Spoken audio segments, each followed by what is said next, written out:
The Word of God is alive and powerful, sharper than any two-edged sword, piercing even to the dividing asunder of the soul and spirit, and of the joints and the marrow, and is a critic of the thoughts and intents of the heart.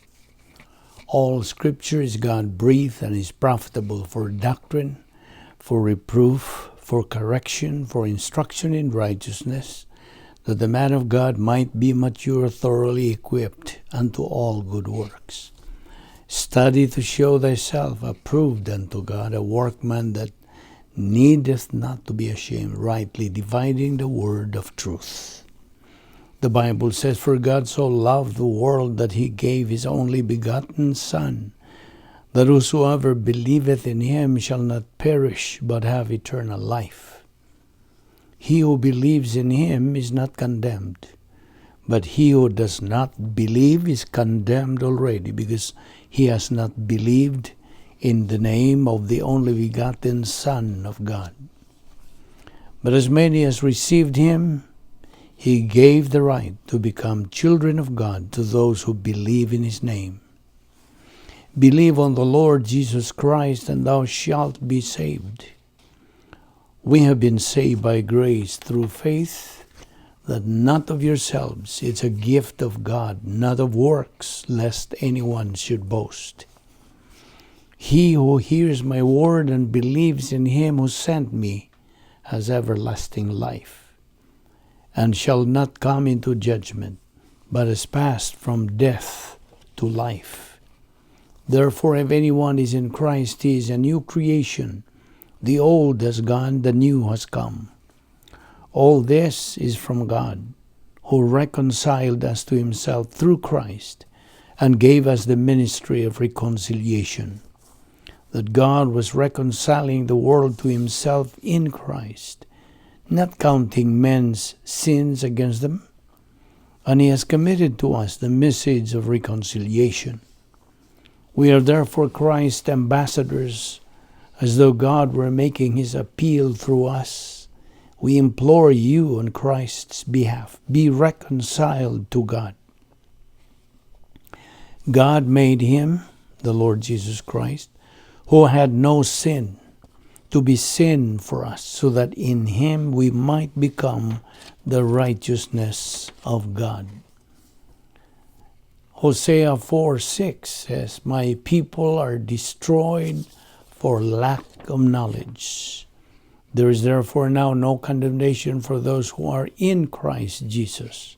For the law of life-giving Spirit in Christ Jesus has set you free from the law of sin and death."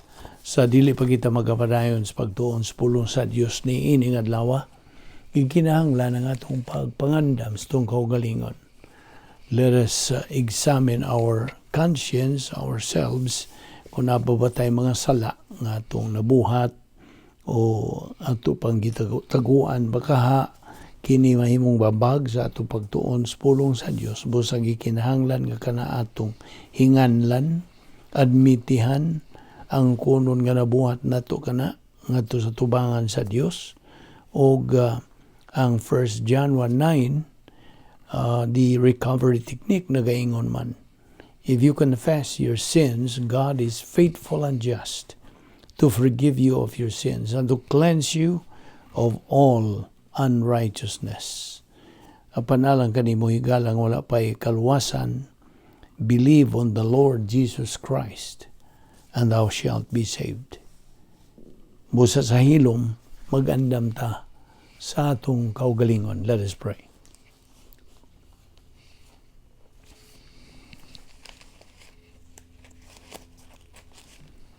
Magampo ta, balaan na mo nga Diyos, nagapasalamat kami kanimo nas tanan sa imong grasya nga nagalihok sa among kinabuhi. Imo pa kaming gipabuhi, nagaginhawa pa kami hangtod ni gayon na kini timailan. Ang imong grasya, wala pa mahuman sa paglihok ni aron kami makatuman gayod sa among katungdanan ingon nga imong mga anak. Busa, gipabuhi mo pa kami kay ang imong plano sa mong kinabuhi wa pa man mahuman. Busa Salamat o Dios ni ining tanan nga grasya bisan pa kining among pagtuon sa imong balaang pulong pinaagi sa YouTube ubo sa Vic Balbido Evangelistic Ministry. Kining tanan among ipasalamatan sa ngalan ni Ginoong Hesukristo. Amen. Well, maayong adlaw sa tanan. Welcome no sa atong Bible study through the YouTube. Aniya pa kita magadupot sa atong tunanan nga giuluhan og Christian integrity. Christian integrity. So mao kini ang atong giduputan karon kay bahin man kini sa atong kinabuhi nga mga anak sa Dios, gikinahanglan nga kita magamatngon kanunay nga dili kita masipyat sa atong katungdanan ingon nga mga Kristohanon o nasayo na kita nga ang atong tumong ingon nga mga Kristohanon maong pagkabot niya ng spiritual maturity. Mao magyud na nato yung sigihan nato naghatag og emphasis kay dili kinahanglan nga kita mawadan sa atong focus ni ining atong goal which is spiritual maturity, the capacity stage. Busa aniya kita nagatuon bahin ni ining Christian integrity kay kini may kalabutan man sa ato na niyang padayon sa atong Kristohanong pagkinabuhi, buhan matong makatunan ug sabtan ang dugang kamaturan nga may kalabutan ni ining spiritual maturity. Busa aron kita maka-function sa buot sa Dios, nga kita maga-function ingon nga iyang mga anak mao nga patun-on ta siya mga pulong. Ang pulong may kalabutan sa niining paagi nga atong makabot, atong masinati na unya kining maong spiritual maturity. Now, Christian integrity ato naman yung hatagan og patinaw kanimo nga ingon ta mga definition ini that Christian integrity is the strength of the advancing believer. Mao kini ang kalig-on sa usa ka magtutuong nagasibog ngadto sa unahan. Integrity means ang tibuok nimo nga kinaiya o pamatasan o character, wholeness of character, o ikaw consistent sa imong buhat o sa pulong. You are consistent in word and deed o uncompromising adherence to a code of values. Mao kini nga atong hatag kanimo nga some kind of explanation bahin ining Christian integrity. Now, of course, ang Christian integrity nagagikan kini sa atong pagkinabuhi na pinaag o pinasikan sa pulong sa Dios. So kining maong doktrina nagapresentar sa paagi sa pagkinabuhing Kristohanon as a dynamic unity.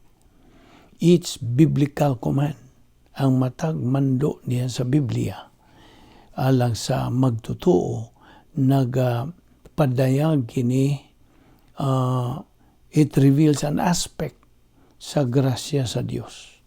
But all His grace provisions nagaliho kining tanan function together as a single system of power and love. And the believer who lives within God's system of power, nga gitngalan nato operational divine dynasty, o kini ang love complex. Okay? Kining mo ni usas mga title ni ini. Operational divine dynasty, protocol plan of God, the Christian way of life, God's power system, the royal palace for believers. So, ang usa ka magtutuo who lives within God's system of power and love, ana ani ning gitawag nato Christian integrity. Okay? Mupadayon kita sa atong gibiyaan nga gihisgutan kagahapon o atong abrihan ang atong mga Biblia to Romans chapter 8 verse 13. Okay? Romans 8:13b. Kini naghisgot, by the way, for cause and effect, ang hinungdan o ang sangputanan niining atong relasyon ngadto sa Dios. Okay? Of course, mo balhin usab kita laing bersikulo. 1 Corinthians 15:44. Kay kini nagahisgot ni og evidence inference.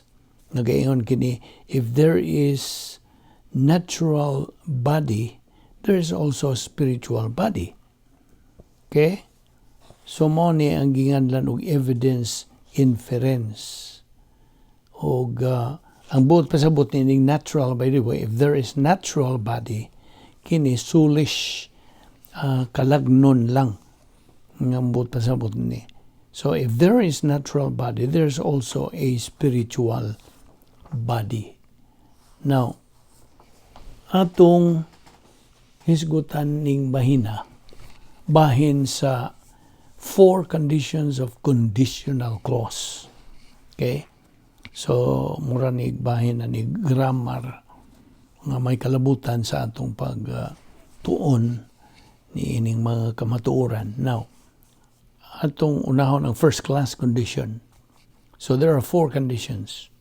First class condition, kini usa ka kondisyon. The simple condition is true for the sake of argument. So, akong balikon, first class condition is condition. The simple condition is true for the sake of argument. Sa Binisaya, pagod, tugutan ta nga tinuod. Okay?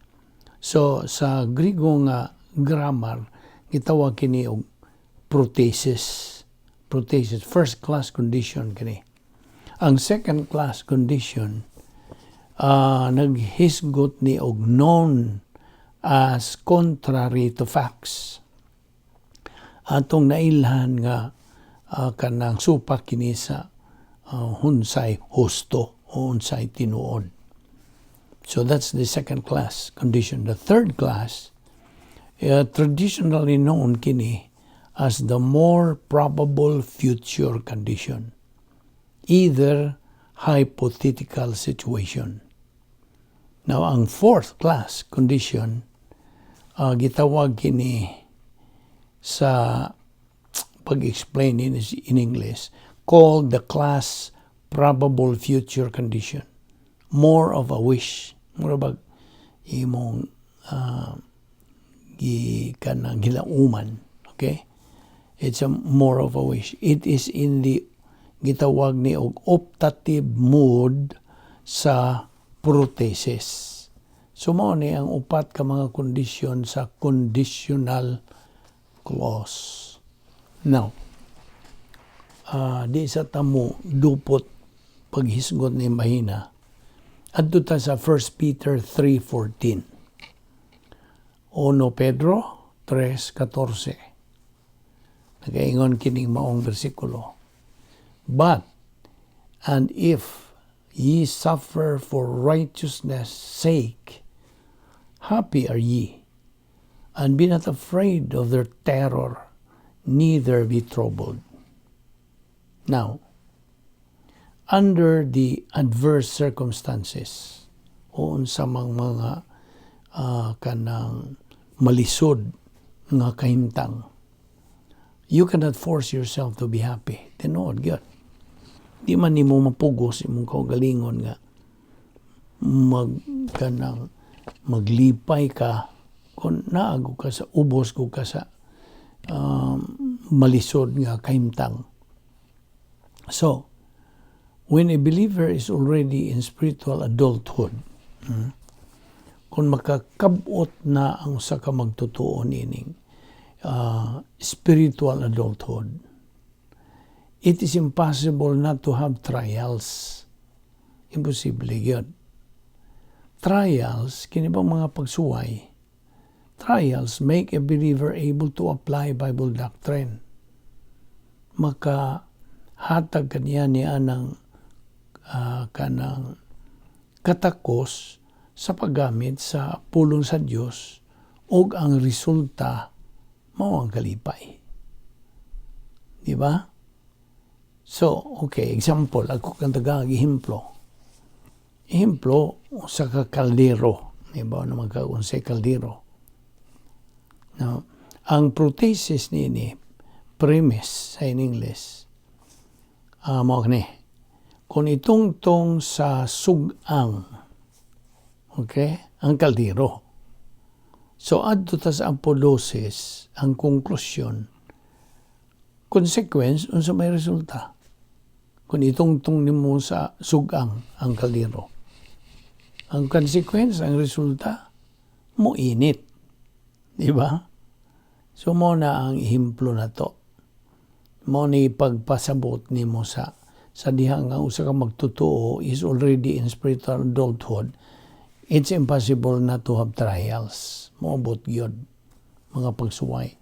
Ang mga pagsuway, mao'y tabang sa usa ka magtotoo sa paggamit na sa pulong sa Diyos. So, ang resulta, magmalipayon siya. Now, prinsipyo na po, to suffer for righteousness' sake is a reference to momentum testing. Okay? So, naghisgot na kung ikaw nag-antos tungod sa imong kanang kanang inunta spiritual. Okay? To suffer for righteousness' sake tungod sa kamatuuran. Then, ang kini nagahisgot sa momentum testing. Unsa katutong mga momentum test? Okay, ato lang hisgutan ng upat. Unsa man ang upat ka momentum testing? People testing, thought testing, system testing, o disaster testing. Kining upat mo ni matawag na to nga mo na'y nag-una or major kanang kinds of momentum testing. Now, by the way, ang mga recipients ni ining hisgutan sa 1 Pedro 3:14, awa pa kini siya makaabot sa espirituanong autonomy. He has not reached the kanang ang sa gitawag og spiritual autonomy. Now, there is a part nga nagaingon, do not fear what they fear. Now, kini hisgot sa mga magtutuo nga wa pa makaabot ni spiritual autonomy. Okay? Now, adto sa versikulo 14. Oh, by the way, 1 Peter 4:14. Okay? Nagaingon kini. Ang patinaw nimo ni ining maong bersikulo mo kani. If you are insulted, kung ikaw giinsulto tungod sa ngalan ni Ginoong Jesucristo. If you are insulted because of the name of Christ, bulahan ka. You are blessed. For the Spirit of glory and of God rests on you. Now, there is only true, this is only true, matuod lang kini, tinuod lang kini, if you are kanang filled by the Holy Spirit. Kung napunan ka Espiritu Santo, kini mahimong tinuod nimo. Kay ikaw kanang kinabuhi man sud sa operational divine dance sphere o ikaw naga-function man sa imong tulumanon to execute the protocol plan of God. So, if you are insulted because of the name of Christ, then ikaw bulahan, you are blessed. Kay, for the Spirit of glory and of God, anaaman diha kanimo tungod kay ikaw napunan man sa Espiritu Santo. Mao ni unsa ka minungdanon gyud ang imong pagpapuno sa Espiritu Santo. Og okay, James 1:2. Tota sa Santiago 1:2. It says there, consider it pure joy. Kining pure joy dinhi is perfect happiness. Sharing the happiness of God. Okay? Consider it pure joy, my brothers, whenever you face trials of many kinds. Kining trials dinhi naghisgot kini sa 4 momentum tests. Unsa ka tutong 4 momentum test nga major momentum test, people testing, thought testing, system testing, o disaster testing. So, kini tuod nga, by the way, ato lang ni gipang singit, kining atong gipang hisgutan ni mga suffering o kining testing. Ang providential preventive suffering, ang laing nga ni is warm up for momentum testing. Pag-warm up, pag kanang painit daan, you see, warm up for momentum testing. Now, ang plus H is experience, masinati lamang kini sa diha nga magtutuo, nakaabot na niya ng bahin o area of spiritual adulthood. When he has reached spiritual adulthood, ang plus H, iya ng masinati. Iya ng kanang ma-experience. Okay?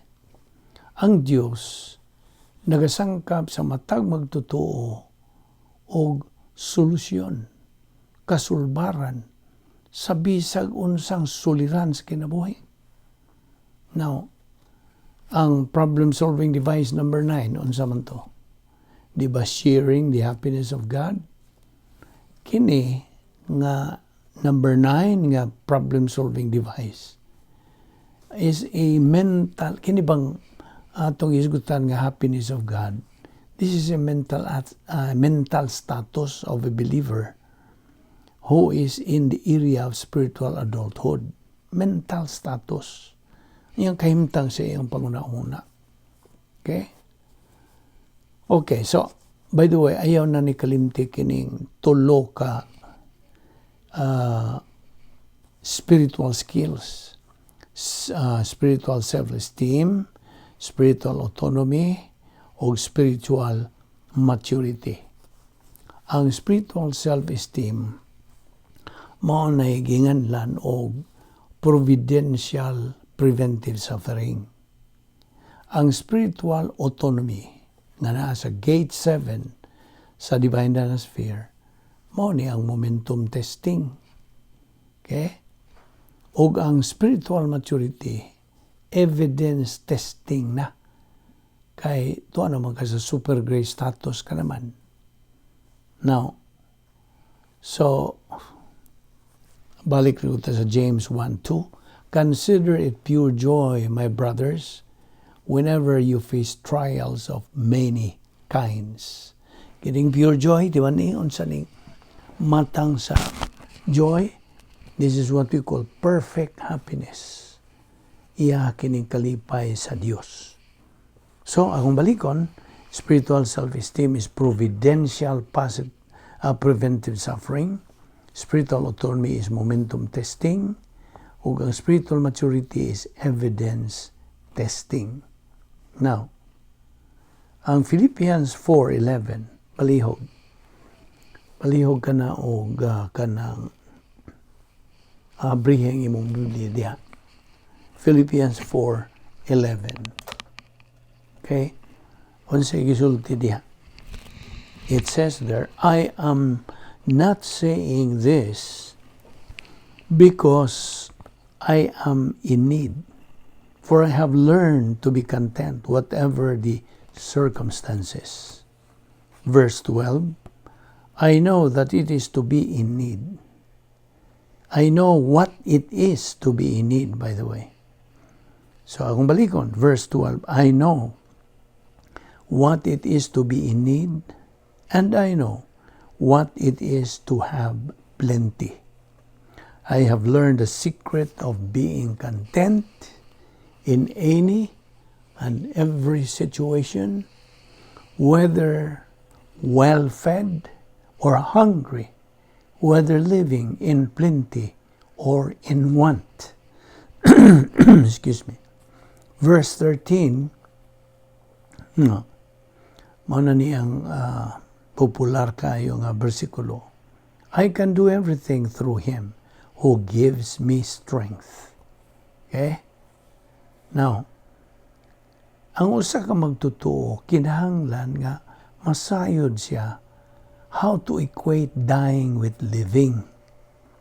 Now, oh, by the way, not all problems can be prayed for, but to use, unsa mayang angay gamiton, na problem-solving devices.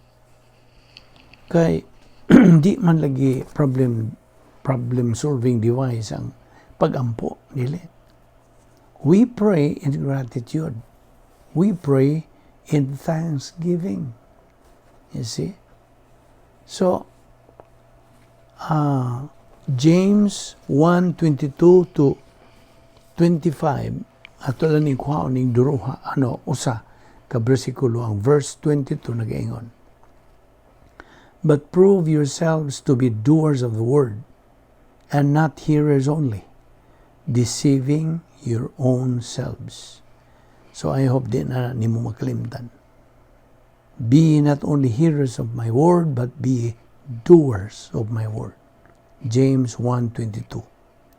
Now, mo ni ang mga pamaaging isangkap sa Dios kanato aron kita makakabot o makasinati niya ng Christian integrity.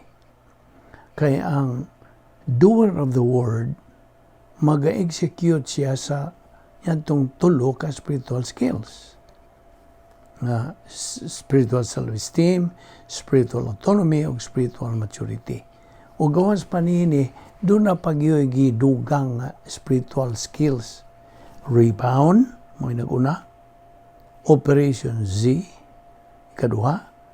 O ang imong paggamit sa 10 problem-solving devices. Now, atong timanan, nga ang magbubuhat sa pulong, doer of the word, nagatuman sa pulong, gitawag ni og epinosis believer. Kay amang gigaling, gimetabolize ang Bible doctrine nga iyang nakatunan, iya magituhuan, mo manayawi. So siya nagafunction in his Christian way of life. He is in his spiritual momentum og naga-execute siya sa unique spiritual life, nagatuman siya sa protocol plan of God. Kaya tumang na sayran nga, ang Christian way of life is a mental attitude life. A believer thinks divine viewpoint, which is the mind of Christ. 1 Corinthians 2:16. Og timan-an nato kini nga, a doer of the word is a humble person. Kay ang humility, ang pagkamapausanon, matang man kini sa pangunauna. It is a mental attitude. He takes in sa gitawag og post-salvation epistemological rehabilitation og iyang giunsa patuyok-tuyok na diha sa iyang panimuot. Have it circulate in his stream of consciousness. Kung antong timanan usab nga, a doer of the word, kanunay ni siyang kanang conscious sa iyang spiritual stand. He is an invisible hero. He is a winner believer. Mananaog, madinaugon. In fact, ang pulong sa Diyos mo iyang kinabuhi. Karon, nga nagabarog na siya niya ng kamaturan. Without the 10 problem-solving devices, ang usa ka magtotoo dili siya makatuman sa iyang espiritualong kinabuhi. He cannot.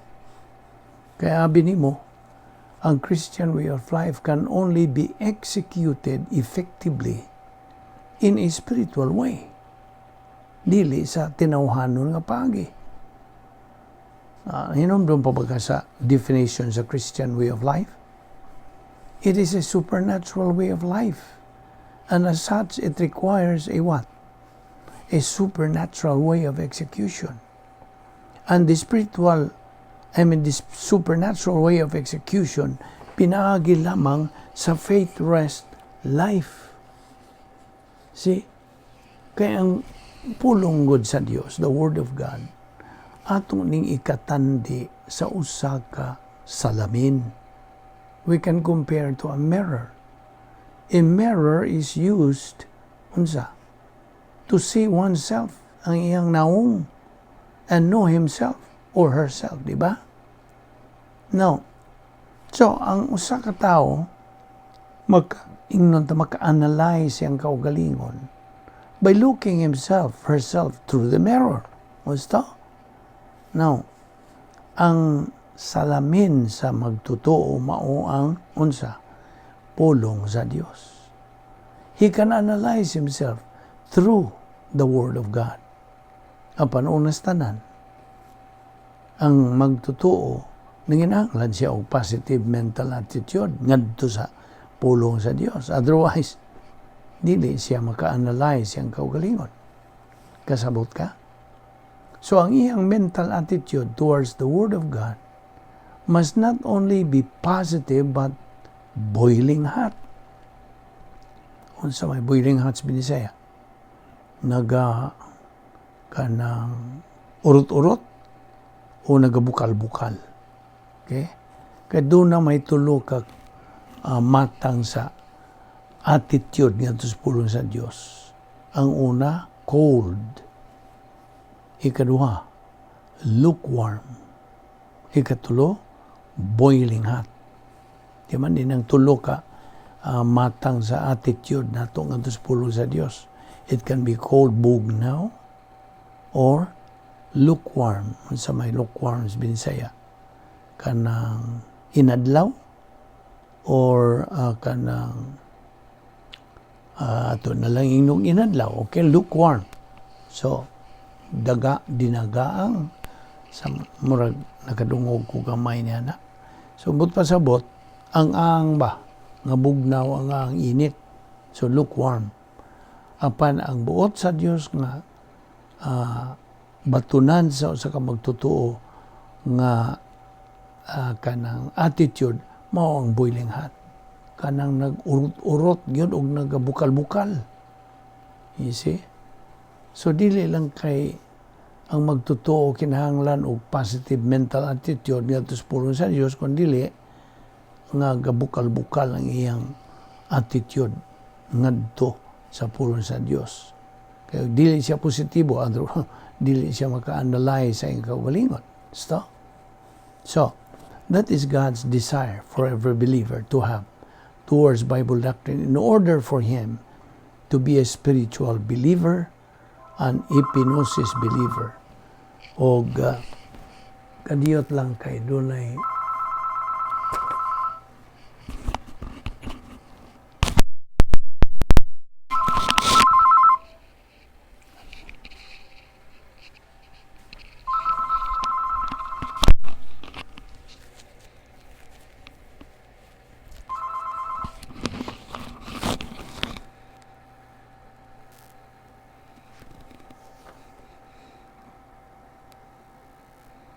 So sa ako nang giniingon nga that is God's desire for every believer to have towards Bible doctrine.